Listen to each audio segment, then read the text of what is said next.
Welcome to Icy Strait Point. This is one of two cruise ship piers here at Icy Strait Point. I think this one is called Ocean Landing. And then over there, if you can see the celebrity ship, that one is called Wilderness Landing. So over there. Basically, one is closer to most of the attractions. That's this one, which I think is called Ocean Landing. And then the other one is closer to the gondola that goes up the mountain and the Ziprider that comes down the mountain. So that's a good pier to be if that's what you want. All the other attractions, Ocean Landing is closer. The building at the end of this green bridge, you have to go over this green bridge to get ashore. The building at the end of it is called the Adventure Center. So that is where a lot of the tours meet. But let's have a look around Icy Strait Point. So this strip of trees right next to the ship, I frequently see bald eagles there. So if you are docked here at Ocean Landing, have a look in those trees as you go. But actually this time there was a bald eagle right next to the ship. Probably can't see it here, but at the end of this bridge, this walkway where they tie up the ship, there's a bald eagle sitting right at the end there. We also often see whales. I just came back on board and then came back out, and there's a humpback whale swimming right here. Right next to the ship, I've seen seals here, lots of starfish in the water, so have a look around here when you are just coming right off the ship. Plus this little strip of woods, you can walk on the beach that's out here, and there's a path through the woods as well. It really just takes you over to where that other pier is. It makes for a really great walk in the woods, very close to the ship.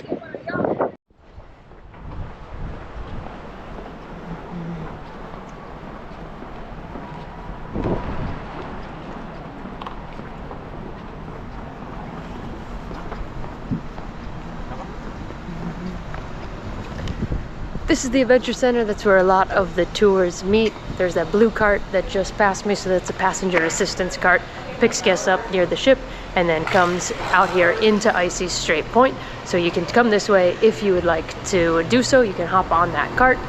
Just keep in mind that after the cart leaves, it's usually about 20 minutes until it comes back to pick up more guests. So if you see it leave, it might be a while before it comes back. So just something good to keep in mind. So if you're docked at Ocean Landing, this is the first kind of square that you come to. You walk through the big building, that's the Adventure Center. There's a nice little fire pit outside. There's the Duck Point Smokehouse, a restaurant that has a fire pit on the water out the opposite side. And there's this green gondola. This green gondola connects the two cruise piers. So no matter which pier you're docked at, you would take this gondola to get to the other part of the cruise complex. Here's something a lot of people don't know. This green gondola is free. Even if you don't need anything over there at the other cruise port, you can still get in this gondola. You ride it through this beautiful Southeast Alaskan forest. It's so quiet. I have seen deer before from the gondola cubes as I'm gliding through there, and then you can just bring it right back if you want. So free to do, definitely worth your time, as it is really nice if you're just out taking a walk. It would only take maybe 30 minutes to do the whole thing. Obviously a little longer depending on the line if you did have a wait, but a fun thing to do. And then if you get over to the other side, that's where you can do the red gondola up to the top of the mountain, and from the top of the mountain you can do the forest tram or the Ziprider. I just did the Ziprider in Icy Strait Point. It's the world's longest Ziprider. The drop is taller than the Empire State Building. So you take a gondola up a mountain and then you zip down at like 60 miles an hour, 300 feet above the trees.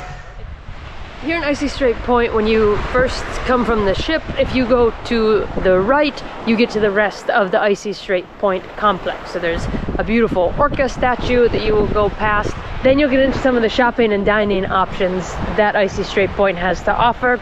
Plus you'll be able to see a road that goes around the point. If you wanted to go into the town of Hoonah, it's about 1.5 miles. So you just turn right from the ship, keep the water on your right, and you can walk into town if you want to do so. You can also walk out there on the beach. We also see whales from here, so you can just whale watch right from the shore when you're ashore. Icy Strait Point used to be a fish cannery, so they have a cannery museum where you can see exhibits about how that process worked. Fishing was and still is big business for Southeast Alaska. So the Cannery Museum, free, self-guided, just exhibits that walk you through that whole process. Gives you a much better understanding about why this place is here and how everything operated. If you go all the way through the Cannery Museum, the shops, the restaurants, everything in Icy Strait Point, back here in kind of the back parking lot area, First of all, there's a tribal house, so you can get a tour through the ship to see a tribal dance performance. There's also a little donut shop. Sadly, they're closed right now. It's a bit late in the evening. And there's also a ticket booth. So if you didn't want to walk 1.5 miles into town, you can get a ticket for $5 round trip. They'll drive you into Hoonah and then bring you back, of course.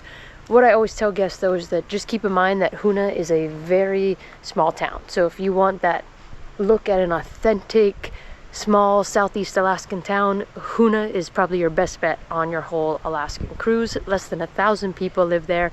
You're on kind of a remote island in Southeast Alaska, so it's a great option for you to really check out what these authentic Southeast Alaskan towns are that aren't your major tourism hubs. So you could walk in and check out Hoonah. Just keep in mind that less than 1,000 people live there, so there's not the infrastructure of all of those other ports that you'll find here, but it is that authentic small town life. As I said, the town of Hoonah is just about 1.5 miles that away from Icy Strait Point, and Huna Totem Corporation actually developed the Icy Strait Point cruise complex, and the Hoonah Tlingit are the original inhabitants of Glacier Bay. So it is now Glacier Bay National Park. That is where the Huna Tlingit live. That's their ancestral homeland, and it's pretty close to Glacier Bay, so we actually come here the evening that we visit Glacier Bay. We're in Glacier Bay all day until about 3 o'clock, and then get here at about 6 o'clock. And that gondola I mentioned that goes to the top of the mountain, on a clear day, from the top of that gondola up top at the mountain, you can actually see back into Glacier Bay. So it's very, very close to Icy Strait Point. If you enjoyed this video, want to know more about cruising to Alaska, check out my book, See More Alaska, available on Amazon.